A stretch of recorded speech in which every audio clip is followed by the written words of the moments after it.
Welcome to progression of month 4. There was 1 week during this month where I was sick, and I managed to push through it and continue to train. Looking back on that, I don't think it was the best idea because I think it delayed my recovery. I probably should have just rested for the week, allowing me to recover quicker and get back into training quicker. This month was really fun because it included a whole bunch of new exercises which kept my body guessing. Let's have a look how I progressed over the month. Good, good. Also park the body as much as you can, so it'll stretch the hamstrings, yeah? Yeah, good. Point your toes as well. I won't bore you by showing you entire sets of Skin the Cats, but I'll show you 1 rep from each week to hopefully demonstrate a gradual improvement in my flexibility.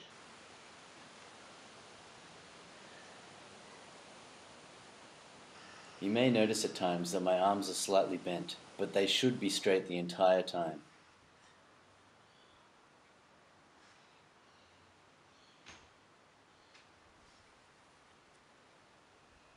So I still find that exercise highly uncomfortable, but I definitely think it is great for warming up, especially of the shoulder joints and just getting your core warmed up in general.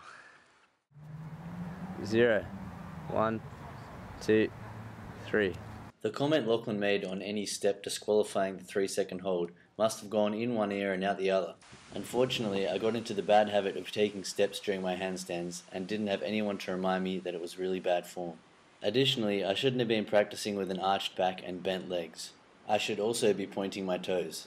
With the freestanding handstand holds, something I'm trying to work on is getting a straight body rather than bending my legs over, and I really want to try and avoid walking on my wrists. It's really bad form as well. So I'm trying to work towards getting that straight body and finding that balance point. That's what you want to feel like, right? 0, 1, 2, 3, 4, 5. Try to feel the balance. 6. Keep it tight. Flex your butt. Here, Lachlan is telling me to keep my abs tensioned to prevent the arc in my back. 13. Keep pushing this. 14. 15. Like you want to. You can see here that Lachlan is pressing my shoulders with his knees as a reminder to open them up. 18. More. 19. Although this week my balancing wasn't as good as it could have been, I did do well in tensioning my abs and not arcing my back. This is the right idea for wall handstands. However, my specific setup isn't ideal as the ground isn't level and there is a slight gap between my hands and the wall.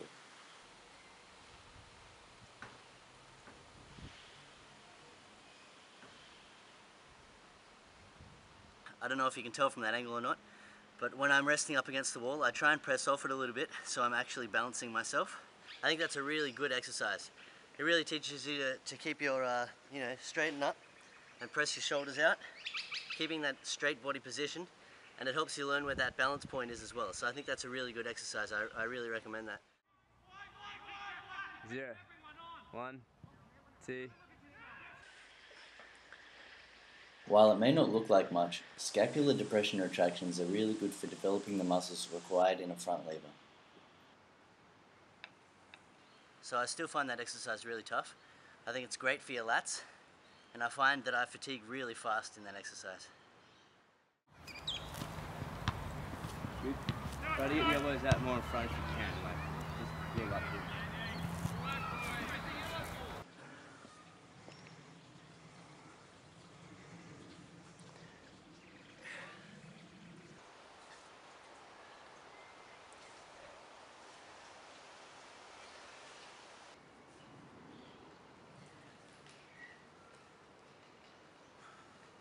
So funnily enough, I actually find Bulgarian dips easier than regular dips. I'm not sure if it has something to do with my previous injury in this left shoulder, but flaring my elbows out and dipping down in that position, I find it easier than keeping it by the side of your body. Obviously Bulgarian dips engages more of your pecs than the regular dips as well. 0, 1. Just keep leaning forward as much as you can. 2, 3, 4.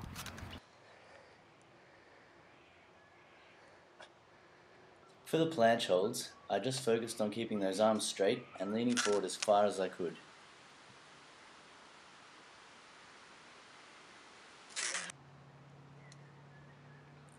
Where possible, I tried to open my body slightly from the ball shape. What I'm finding with the planche holds is that I get a lot of pain and soreness in my wrists, puts a lot of pressure, especially when you're using these parallel bars. Puts a lot of pressure on the wrists. Flange holds are really one of those exercises that you need to be patient with in terms of progression. It takes a long time to build up the strength, and despite it being very gradual, I think I am slowly progressing. Lower. Yeah, 0. 1, 2, 3.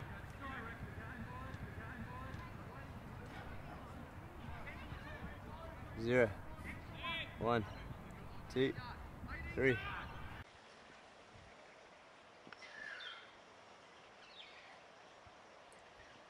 For back levers this month, I mainly focused on opening my body out a bit more and maintaining that same body position as I try and bring my body back up to the start position. A good sign that my tendons are developing is that I no longer get that splitting pain down my forearms that I got when I started training. This could also be due to warming up with Skin the Cats. Another positive sign of consistent training is that I no longer experience headaches after my workouts.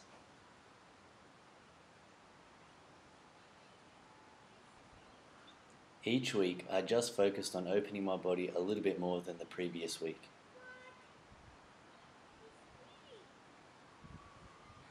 I think I'm really struggling in my progression on back levers. One thing that I'm struggling with in back levers is maintaining the same position throughout the whole exercise. All the way. Chin up, really high. Yeah, that's it, good.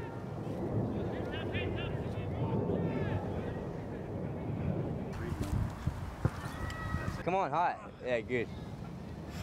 Try to keep them out if you can on the last bit. Don't fail.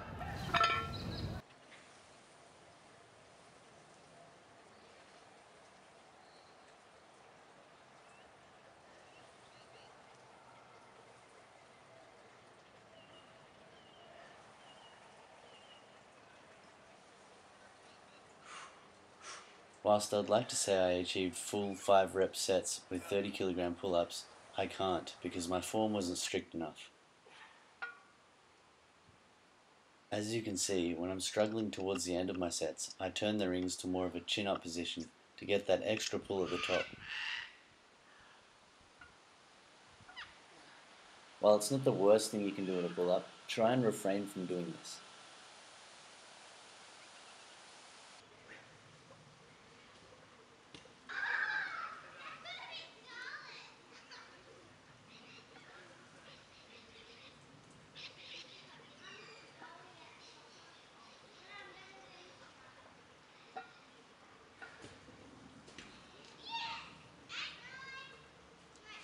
So even though I achieved all 5 reps in that set, I feel like adding more weight to my weighted pull-ups won't really achieve that much.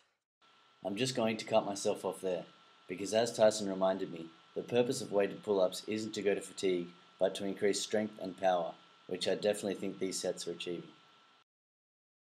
Because cross holders place a great amount of strain on the shoulders, I usually like to do a little bit of a warm-up using the cross trainers. That just basically involves stretching out a bit like this.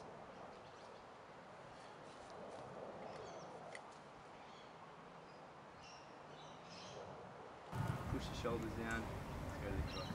Good, good, good. Bit lower. Bit lower. Bit lower.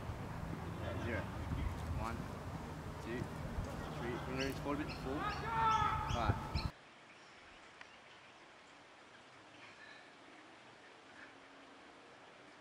Cross holds are definitely something you shouldn't rush into and should take at your own pace, as they put a tremendous amount of strain on your elbow and shoulder tendons.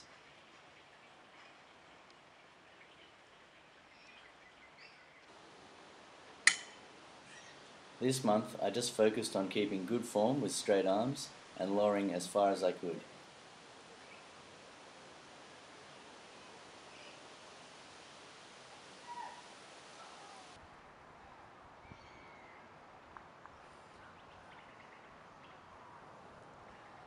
Cross holds are by far the most strenuous exercise this month.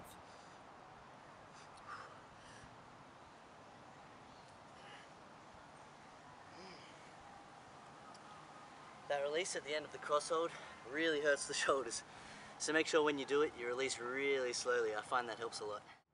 0, 1, 2, 3. Here you'll notice the rings are turned inwards, but they should be turned out. Again, I'm not going to bore you with 2 minutes of L-sit holds, but instead I'll show you a snippet of a set from each week. Because L-sit holds are a static exercise, again, you fatigue quite quickly. It's a great exercise for your core, and I find my abs are really tired afterwards.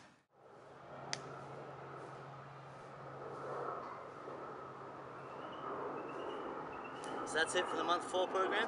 See you for month 5.